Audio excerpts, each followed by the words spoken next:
গাড়ি ব্রেক দিছিল আর আমরা এখানে নামছি। আর যেখানে ব্রেক দিছিল সেখানে কিন্তু অনেক ফল, যার যার খিদা লাগছে সে ফল কিনে নিচ্ছে। আর আমরা ভাবলাম যেহেতু 20 মিনিট ব্রেক দিচ্ছে এর জন্য একটু থাকবা, তারপরে হাত মুখ ধুয়ে নেই। আর দুপুরে যেহেতু আমরা হোটেলে খাবার খাচ্ছি সেজন্য এখন ভাবলাম যে হালকা কিছু খাবো। ও এখানে মোটামুটি সুন্দরই হোটেল, গ্রামের ভিতরে আসলে এত সুন্দর কোথাও থাকে না বেশি। তো গ্রামের ভিতরে মোটামুটি ভালোই হোটেলটা পছন্দ হয়েছে। তো ভিতরে ঢুকলাম, ঢুকে ভাবলাম যে পরিবেশটা যেহেতু মোটামুটি ভালো লাগছে তাহলে হাত মুখ ধুয়ে তারপরে যায়নি। তো ওই জন্য বাথরুমের দিকে চলে আসলাম হাত মুখ ধুইতে।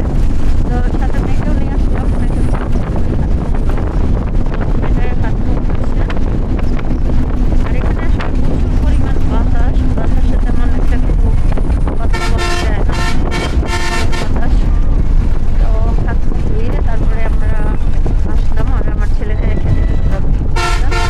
তো এই ছেলেটাকে জিজ্ঞেস করলাম এখানে কি কি খাবার আছে, চা আছে কিনা। ছেলে বললো যে রং চা নাই, দুধ চা আছে। তো উনি আমাকে দুধ চা বানিয়ে এনে দিচ্ছে। দুধ চা তো জাতের চাও না।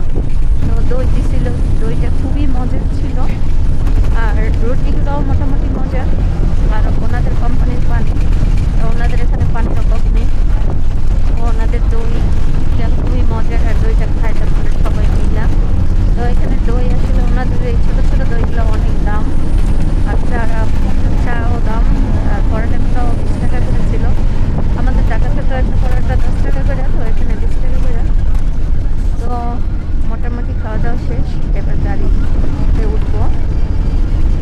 তো আমরা তাড়াতাড়ি করে যাচ্ছি কারণ গাড়িতে আবার ছেড়ে দিতে পারে। তো এসি গাড়ির জন্য অনেক চেষ্টা করছিলাম, অনলাইনে টিকিট কাটার জন্য। আসলে আমরা যেই টাইমটায় গাড়িতে